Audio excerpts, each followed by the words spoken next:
Top TV, une vision autrement.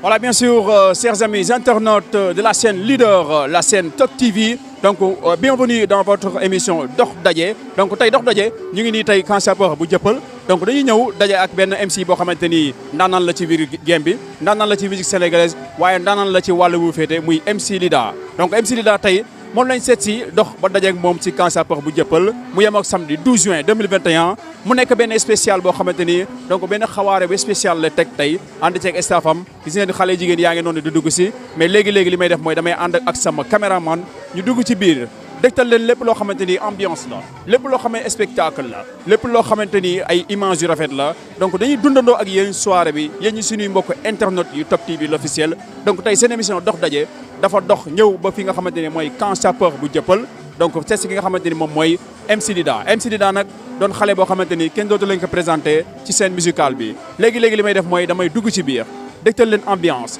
dégtal leen spectacle waaye tamit xool ni nga xamante ni noonu la xale yu jigéen di préparé tey soirée bi xool ni nga xamante ni noonu la xale yu góor yi préparé soirée bi mu nar a nekk benn retrouvaille boo xamante ni bu exceptionnel lay doon léegi-léegi damay ànd ak sama caméraman ñu dugg ci biir ci seen émission Dox Daje seen émission Dox Daje nag donc tey ñu ngi ñëw fi nga xamante ni moom mooy Camp Sapeur bu Dieuppeul comme ni ma leen ko waxee seet si MC Lida mu nekk xale boo xamante ni xale bu mën li muy def la léegi-léegi damay dugg si biir ànd ak sama caméraman ñu dugg si biir seetaan li nga xamante ni moom mooy ambiance bien sûr chers amis internautes de la chaîne Top TV l'officiel donc gis ngeen ni nga xamante ni noonu lañu defee présentation bi duñ ci wéet benn yoon donc dañuy ànd ak ñi nga xamante ni gis ngeen xale jigéen yi taaru yi nga xamante ni seen dugg si dafa nar a am jom donc tey bis bi dafa nar a ala daw mi soxna si maa ngi lay nuyu maa ngi lay fay sëñ bi tur bi nan la man Daba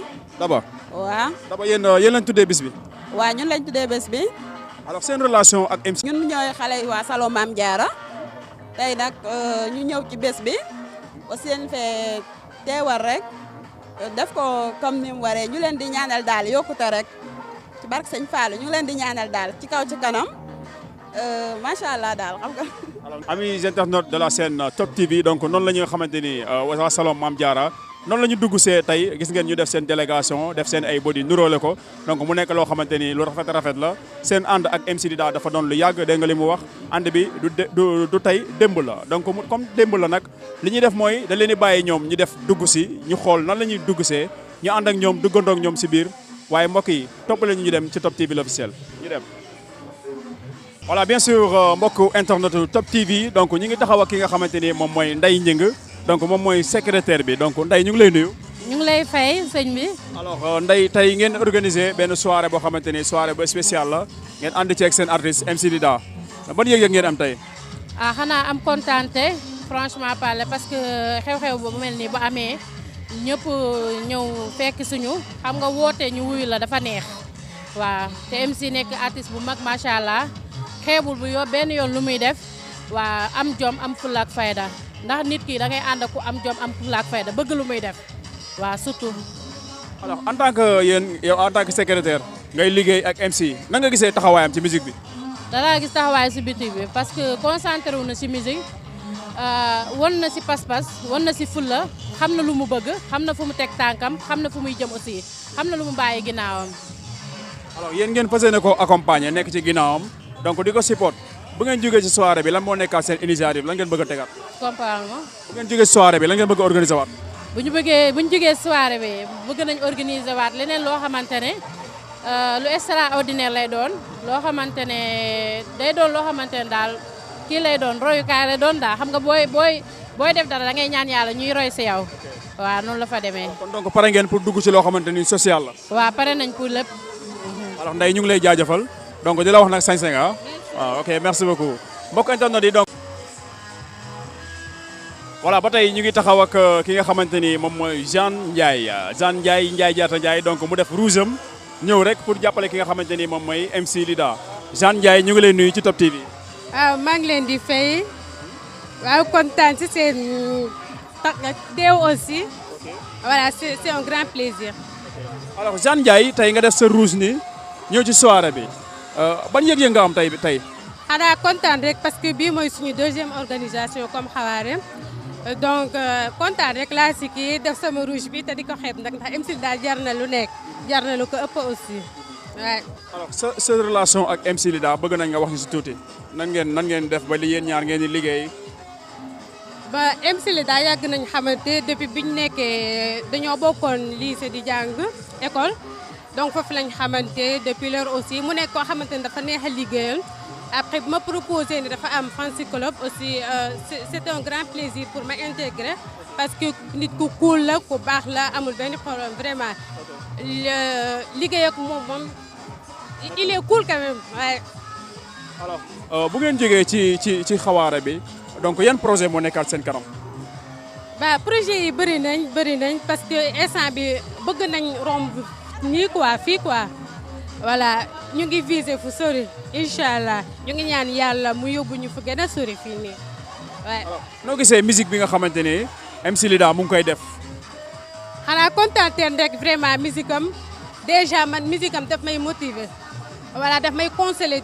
déjà voix am su ma ko dégluwee même lu ma mer day waaj parce que voix am neex na ma aussi lu muy wax si woy yi am na sens quoi ouais. waaw. alors Jeanne Ndiaye donc duñ la téye dañ lay bàyyi nga dugg ci biir ñu lay remercier di la jaajëfal bu baax a baax. d'accord maa ngi leen di remercier aussi vraiment kontaan nañ tey moom fii day wàcc ba zéro. waaw yaay wàcce fi yow. fii xoolal dama koy wàccee ba zéro laa wax. ayca maa ngi ñëw du yomb maa ngi ñëw ci biir jaajëf ñu dem jëli keneen sama caméraman.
Voilà, bien sûr comme ni ñu ko waxee rek donc amis internautes yi Top TV l'officiel donc tey ñu ngi fi nga xamante ni moom mooy Camp Sapeur bu Jëppal ànd ceeg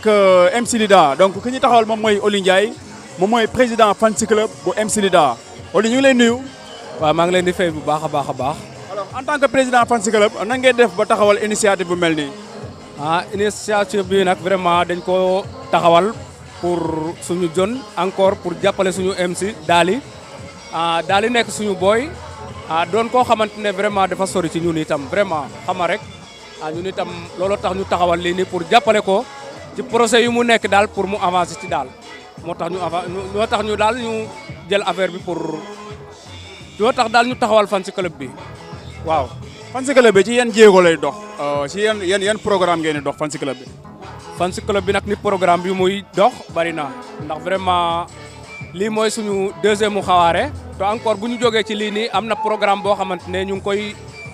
doxaat encore ci suuf quoi mais boobu noonu nag amaguñ ci loo xamante ne leer na looloo tax bëgguma souligner ne daal am na quoi mais am na beneen programme bu ñuy kii pour ay affaire u guitare yeneen affaire daal yoo xamante ne artiste dañ ciy yëngatu daal. waaw alors ku bëgg a intégré ci fan si club bi nan lay def. fan si club bi nag vraiment ubbil nañ porte yu ñëpp waaw ku ñëw daal da ngay bokk ak ñun xam nga vraiment compliqué wul itam ci biir itam xam nga ay yaay faal ay góor yàlla te nekk encore waaw ñoo xamante ne daal vraiment ay nit yu am pas-pas lañ ay nit yoo xamante ne daal macha allah daal waaw. ñu ngi taxaw ak ki nga xamante ni moom mooy Ibou Ndour Ibou ñu lay nuyu. ñëw lay fay bu baax a baax. alors Ibou sa teewaay fii tey lan moo ko waral. waaw tey mbégte laa am contentement laa am également aussi bi ma fi teewee tey en tant que président fans club Guest Cool fans club MC Lida invité ñu ci programme bi vraiment mbégte lañu am contentement lañu am pour teew ci bés bi tey suñu teewaay bi tey pour soutenir MC Lida la di ko encourager ci événement yi muy organiser ak également aussi ci domaine bu mu nekk secteur bu mu nekk ñu koy accompagner daal pour mu gën a jëm kanam quoi pour lépp loo xam ne ay moromam prouvé nañ ko mu prouvé lu raw loolu daal loolu moo ñu yëkkati tey. alors en tant que président fans club est-ce que gérer fans club yomb na. Oui, effectivement, bon, gérer fans club, c'est pas facile, hein. C'est la gestion, yombul, mais en tout état de cause, il faut savoir tes objectifs et savoir exactement aussi yan stratégie ngay teg pour atteindre tes objectifs. Et associer aussi tout le monde dans la gestion de ce qui se fait dans le fans club. Parce que c'est ça qui est primordial. Lolu mo gëna am solo. C'est-à-dire lepp du ñuy def ci fans club bi nako ñepp yegg ku ne joxe ci xalaatam. Comme ça su boobaa réeroo mënta ñàkk waaye du bëri. est-ce que yéen a ngi xalaat benn jour ngeen boole ñaari fans club bi ngeen def liggéeyandoo benn soirée bu mag a mag a mag. Oui, effectivement, ça c'est une possibilité. Et d'ailleurs, nous sommes même sur cette perspective. Parce qu'en réalité, seule l'union fait la force. C'est-à-dire, les plots xamné kenn nit mën na ko ñaar nit ñoko ko daax. Donc unissons-nous nañu bolo comme ça affaire bi gëna gaaw. Gën a baax loolu ñoo ngi ci xalaat bu baax a baax am na aussi ay jéego yoo xam ne teg nañ ko ñoo ngi ci waxtaan te loolu lu mbégte bu rëy lay doon si ñun daal. alors na nga gisee liggéeyu MC Lida à travers musique bi muy def. waaye liggéeyu MC Lida moom mën naa ko qualifier d'un travail exceptionnel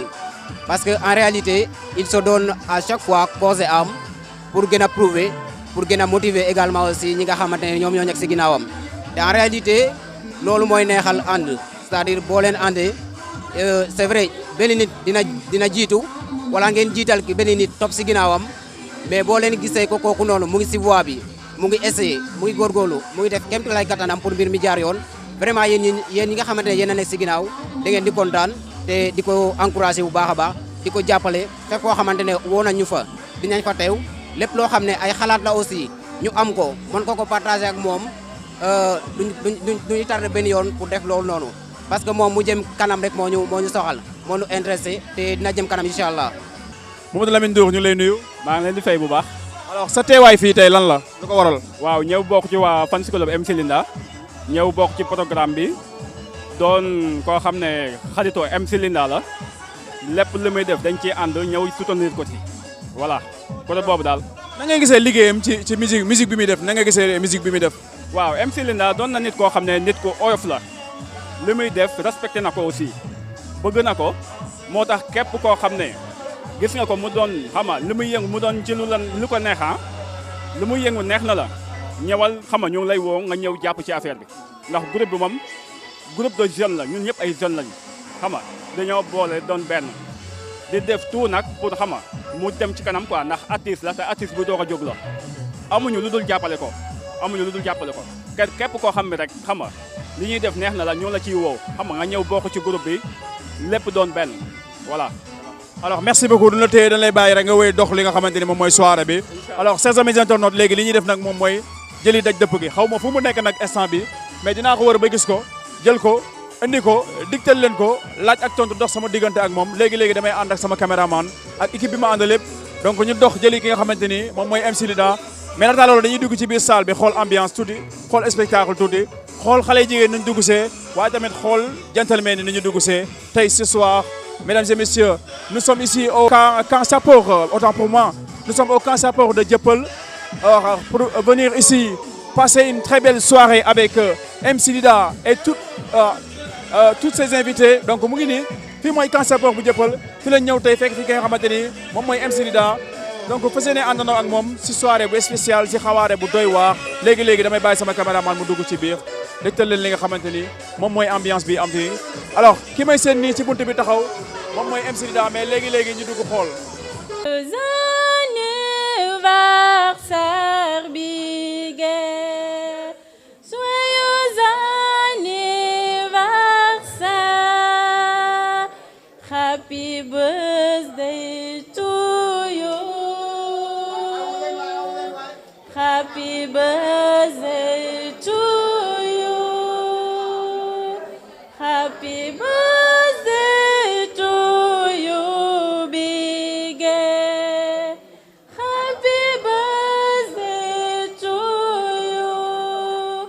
Bés bu dellu si Mona, bés bu dellu si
ci seytaane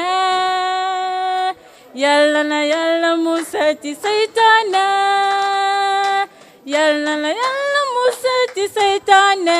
bigi yàlla na yàlla musal ci seytaane joyeux anniversaire.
Voilà, bien sûr, amis internautes de la scène leader, la Top TV de l'officiel Une Vision Autrement. waxoon naa leen ko damay jeex ba jëli ko indi ko teg ko donc jeex naa ba jëli ko indi naa ko teg ko moom MC Lida maa lay nuyu. waaye DJ Mora maa ngi lay béggee maa ngi lay ziar bu wóor waaye. alors MC nan nga def ba teg initiative bi affaire bi nan nga def ba teg ko. waaye initiative bi on l'a fait avec un fans club donc programme bi fans club la quoi. Fans Club MC Lida moom moo waral programme bi aujourd'hui. alors Fans Club MC Lida ñoom ñoo teg événement bi yow tam desoo ci ginnaaw parce que yaa ngi ñëw soo ba léegi yaa ngi ci nekk ci organisation yi donc yaa ngi orienté gars yi def leen nii jaar leen nii alors MC Lida ci sa carrière tuuti la ñuy waxtaan tuuti rek nan nga def ba door sa carrière ci musique bi. waaye sama carrière ci musique bi nag bon c'est pas quelque chose de compliqué c'est juste que musique dama ko bëggaloon sama bopp. ma nekk si xam nga di produire tout ça xam nga et aujourd'hui je suis là et maay suivre aussi fasciné aussi di créer ay yeneen kii xam nga comme ay yeneen projet tout ça donc c'est ça en fait. alors lan moo nekk say projet lan moo nekk sa kanam yaa ngi waaj benn album yaa ngi waaj benn mixtape wala yaa ngi waaj benn maxi wala am nga la benn label boo xamante ni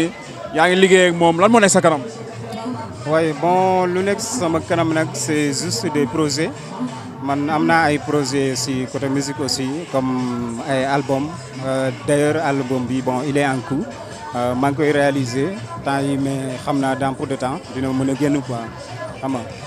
c'est ça que j'ai comme projet côté aussi label tout ça actuellement bon amaguma label tout ça xam nga mais juste maay produit maay defal sama bopp lépp daal pour xam nga maay débrouiller quoi c'est ça. alors MC Lida est-ce que yow disponible nga ci plateforme digitale yi nga xamante ni donc ci réseaux sociaux yi est-ce que yow MC Lida disponible nga am nga accès foofu ba say fans suñ la bëggee gis wala suñ bëggee déglu say son seetaan say vidéo ndax dinañ ban plateforme lañ mën a jaar pour seetaan loolu. oui exactement parce que man personnellement aussi am na sama page professionnelle. page sur YouTube waaye c'est MC Lida officiel donc képp ku bëgg a seetaan samay vidéo samay clip samay son boo demee foofu noonu boo tapee MC Lida officiel donc yaakaar naa fans si yëpp bon mën nañ accéder ci sama son yi via sama page quoi YouTube. alors ban genre musique ngay def MC Lida ban genre wala da ngay rap da ngay mbalax wala ban genre musique ngay def. man nag bon je fais la musique en général. damay rap parfois parfois aussi afrobeat dama koy def reggae aussi dama koy def quoi ouais. jouer reggae. musique en général lay def quoi. kon mën nañu wax MC Lida avant muy nekk musicien artiste chanteur wala rappeur donc mélomane nga njëkk a doon. waaw alors nga tey nga woo sa fans yi yëpp ñëw fii tey loolu ban mbégte la def. bon di rafetlu initiative bi acte bi aussi maa ngi koy rafetlu bu baax a baax parce que woo nit ñi aussi ñu wuyu si la bon nekkul ne bon n'importe qui moo koy am yombul aussi parce que képp ku nekk si ñoom aussi am na leneen loo mënoon a defi mais dama woote ñëw wuyu si xam nga jàppi général bége tout ça xam nga maa ngi rafetlu daal teewaay bi. alors yow en tant que artiste chanteur nan nga gisee musique bi actuellement nan nga gisee musique bi am na avancement la nga ci war a dolli la nga bëgg ñu dindi ko ci nga gisee musique bi actuellement. oui musique bi moom am na avancement au Sénégal mooy am avancement avec la nouvelle génération tout ça mais li may ñaax samay mbokku artistes yi mooy par exemple la musique c'est l'art de combiner des sons d'une manière agréable à l'oreille mais ce que je dis moi personnellement MC Lida ça doit être intéressant à l'esprit man samay musique bi may def day engagé wu donc dans ce cas may profiter aussi occasion bi di ñaax gars yi maanaam seen musique bi na gën a discipliné quoi na nekk musique boo xamante ne daa engagé wu day jàngale par exemple voilà day éduquer c'est ça oui côté boobu noonu. MC dina téye xam naa actuellement donc sa invité yi ñëw nañ sa mbokk artistes yi ñëw nañ donc dina téye temps bu bari li ñuy def rek mooy dañ lay bàyyi nga dugg ci biir gars yi ñu seetaanandoo ak yow show bi spectacle bi ambiance bi mais ban message ngay jàllale à travers monde bi loo xam ne boo ko bëgg nga koo wax bu nekk sa xol nga bëgg ko wax lan lay doon. oui exactement bon li may xanaa di saluer ñëpp rek xam nga te aussi di lancer un message àdduna bi ñëpp bon je vais parler dans le cadre de la musique ah oui artistes yi bon ñu gën leen a jox cër quoi gën leen a fonk xam nga message boobu naan moom laa bëggoon a lancer si côté xam nga tout ça dans le domaine bi may activé wu quoi. Ouais. alors sa deuxième édition alors ren Top TV ñëw couvrir li nga xamante ne moom mooy soirée bi couvrir événement bi lan ngay wax ci Top TV. oui Top TV kontaan si ñoom maa ngi leen di remercier toute l'équipe Top TV maa ngi leen di remercier bu baax a baax parce que aussi li yombul mais nag vraiment maa ngi leen di remercier kontaan naa si taxawaay bi tout ça ma xew la ngeen ñëw couvrir programme bi tout ça donc maa ngi leen di remercier maa ngi bëggee l'équipe Top TV alors MC Lida Top TV ñu ngi lay remercier encore une fois donc di la souhaiter bon vent di la ñaanal carrière bu am solo alors li ñuy def rek mooy dañ lay bàyyi nga dugg ci biir mbokk internet di Top TV l'officiel une vision autrement donc kii mooy MC Lida moom moo wootee fii tey ci Camp Sapeur bu Jëppal donc gis ngeen ni nga xamante ni noonu la gars yi di dugg see def sañse donc gis ngeen ni nga xamante ne noonu la xale yu jigéen di dugg see def seen ay robe yu baax def seen ay make-up yu toog donc MC Lida moo nekk nii disponible na ci plateforme digitale yëpp donc foo mënti dem ci réseaux sociaux yi